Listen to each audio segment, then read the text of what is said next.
Hello viewers, আসসালামু আলাইকুম। আশা করি সবাই ভালো আছেন। আজ আমি আপনাদের সাথে হাঁসের মাংস ভুনা রান্নার রেসিপি নিয়ে হাজির হয়েছি।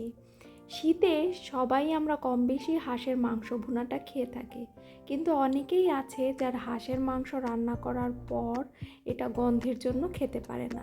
তাই আজ আমি আপনাদের সাথে সেই টিপস নিয়ে হাজির হয়েছি। আশা করছি আজকের রেসিপিটি আপনাদের খুবই ভালো লাগবে।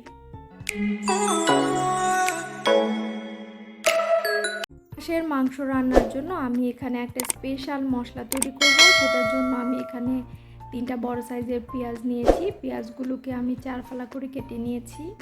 আরও নিয়েছি 6-7টার মতো শুকনা মরিচ এবং 1 টেবিল চামচ আস্ত জিরে। এখন আমি সব কিছুকে ব্লেন্ডারে ব্লেন্ড করে নিব। আপনারা চাইলে পাটায় পিষেও নিতে পারেন। মশলাটা আমার ব্লেন্ড করা হয়ে গিয়েছে। দেখুন, দেখতে কালারটা কত সুন্দর হয়েছে। এটা দিয়ে আমি মাংসটাকে ম্যারিনেট করব।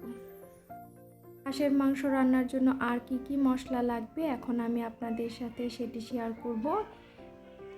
এখানে আমি নিয়েছি 3টা বড় সাইজের তেজপাতা, 6-7টার মতো লবঙ্গ, 5 থেকে 6টা এলাচ, 10-12টা গোলমরিচ এবং 2টা বড় সাইজের দারুচিনি। আরও লাগছে 2 টেবিল চামচ রসুন বাটা, 2 টেবিল চামচ আদা বাটা, 2 চা চামচ মরিচের গুঁড়ো, 2 চা চামচ হলুদের গুঁড়ো ও 1 চা চামচ গরম মশলার গুঁড়ো। যেহেতু আমি এখানে শুকনা মরিচ বাটাটাও ব্যবহার করেছি, তাই আমি এখানে গুঁড়ো মরিচটা একটু কম নিয়েছি। আপনারা যে যেমন ঝাল খাবেন সেই পরিমাণে আপনারা গুঁড়ো মরিচটা দিয়ে নিতে পারেন। এখানে একটা বড় সাইজের হাঁসকে আমি ভালো করে পুড়িয়ে লোম ছাড়িয়ে খুব ভালো করে ধুয়ে নিয়েছি। এখন আমি মাংসগুলোকে ম্যারিনেট করব। মাংসগুলো ম্যারিনেট করার কারণ হচ্ছে হাঁসের মাংস রান্না করলে এক ধরনের গন্ধ থাকে, যার জন্য অনেকেই সেটা খেতে পারেন না। তো আপনি যদি মাংসটাকে এইভাবে সবগুলো মশলা দিয়ে আধা ঘন্টার জন্য ম্যারিনেট করে রাখেন, তাহলে আপনার হাঁসের মাংস রান্না করলে সেই গন্ধটা আর থাকবে না। আমি এখানে প্রথমে যে স্পেশাল মশলাটা তৈরি করেছিলাম সেটা দিয়েছি। তারপরে দিয়েছি আদা রসুন বাটা, গরম মশলার গুঁড়ো ও হলুদের গুঁড়ো ও মরিচের গুঁড়ো। এই মশলাগুলো দিয়ে আমি খুব ভালো করে মাংসের সাথে মিক্সড করে নিচ্ছি। মাংসের সাথে মিক্সড করে এটাকে আমি আধা ঘন্টার জন্য ম্যারিনেট করে রাখবো। রান্নায় চলে এলাম। চুলায় একটা পাত্র বসিয়ে দিয়েছি আর আমি এখানে প্রায় হাফ কাপের মতো তেল দিয়েছি। তেলটা যখন হালকা গরম হবে তখন আমি যেই মশলাগুলো দেখিয়েছি, 3টা তেজপাতা, 2টা দারুচিনি, 6-7টার মতো এলাচ এবং 10-12টা গোলমরিচ ও 6-7টা লবঙ্গ, এই যেই মশলাটা আছে সেগুলোকে আমি হালকা 1 মিনিটের জন্য ভেজে নিব। খুব বেশি ভাজতে যাবে না, তাহলে এটা পুড়ে মাংসটা খেতে মজা লাগবে না। তাই এটাকে 1 মিনিটের মতো ভেজে নিলেই হবে। যখন ভাজা হয়ে যাবে তখন এর মধ্যে পেঁয়াজ কুচি অ্যাড করে দিতে হবে। আমি এখানে 1 কাপ পেঁয়াজ কুচি অ্যাড করে দিয়েছি। এখন সব কিছুকে খুব ভালো করে হালকা ব্রাউন করে ভেজে নেব। খুব বেশি ভাজার প্রয়োজন নেই। যখন দেখবেন পেঁয়াজটা হালকা নরম হয়ে এসেছে তখনই বুঝবেন যে এটা ভাজা হয়ে গিয়েছে। এখন আমার পেঁয়াজগুলো হালকা নরম হয়ে এসেছে। এ পর্যায়ে এসে আমি হাঁসের মাংস যে ম্যারিনেট করে রেখেছিলাম সেই মাংসগুলোকে দিয়ে দিচ্ছি। খুব ভালো করে মশলাগুলো দিয়ে দিচ্ছি। সামান্য একটু পানি অ্যাড করে দিয়ে দিবেন, যেন যেটার মধ্যে ম্যারিনেট করে রেখেছেন সেটার মধ্যে যদি মশলা থেকে যায় যেন সবগুলো মশলা আপনি এখানে দিয়ে দিতে পারেন। এখন দিয়ে দিলাম স্বাদ মতো লবণ। লবণটা দেওয়ার পর খুব ভালো করে উল্টে পাল্টে মাংসগুলো দিতে হবে, যেন লবণটা মাংসের মধ্যে খুব ভালো করে মিক্সড হয়ে যায়। এ পর্যায়ে এসে মাংসটাকে হাই হিটে খুব ভালো করে পানি শুকিয়ে নিতে হবে। পানি শুকিয়ে গেলে এটাকে দাঁড়িয়ে থেকে কষিয়ে নিব। তো 10 মিনিট হাই হিটে রান্না করে নিচ্ছি। দেখুন মাংসের পানিগুলো কিন্তু শুকিয়ে গিয়েছে।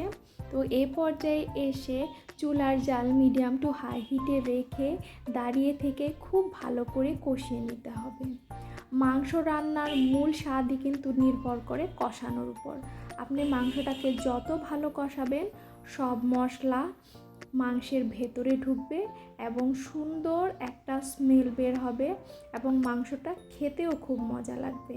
তাই অবশ্যই মাংস রান্না করার সময় ধৈর্য ধরে দাঁড়িয়ে থেকে খুব ভালো করে কষিয়ে নেবেন। কষানোর এক পর্যায়ে দেখবেন যে তেলগুলো উপরে ভেসে উঠেছে, তখনই বুঝতে পারবেন যে আপনার মাংসটা কষানো হয়ে গিয়েছে। এ পর্যায়ে এসে অ্যাড করে দিব গরম পানি। আমি এখানে 6 কাপের মতো গরম পানি অ্যাড করেছি। যেহেতু হাঁসের মাংস একটু শক্ত টাইপের হয়, সেদ্ধ হতে একটু সময় লাগে, তাই এখানে পানির পরিমাণটা একটু বেশি লাগে। মাংস কষাতে আমার টোটাল প্রায় 20 মিনিটের মতো সময় লেগেছে। আর এখানে আমি পানি দেওয়ার পর এটাকে ঢাকনা দিয়ে রান্না করে নিব ঠিক 40 মিনিট। তবে এই 40 মিনিট রান্নার মাঝে অবশ্যই মাঝে মাঝে এসে একটু উল্টে পাল্টে নেড়ে দিতে হবে। এতে করে সব পাশের মাংস সমানভাবে সেদ্ধ হবে। আর আপনার মাংসের পাতিলের উপরে যে ঢাকনাটা আছে সেইটায় যদি কোনো ধরনের ফুটো থাকে তাহলে টিস্যু পেপার দিয়ে বা যে কোনো কিছু দিয়ে সেই ফুটোটাকে বন্ধ করে দিবেন। এতে মাংসটা খুব তাড়াতাড়ি সেদ্ধ হয়ে যাবে। 10 মিনিট পর আমি এখানে আস্ত কাঁচামরিচ অ্যাড করে দিচ্ছি।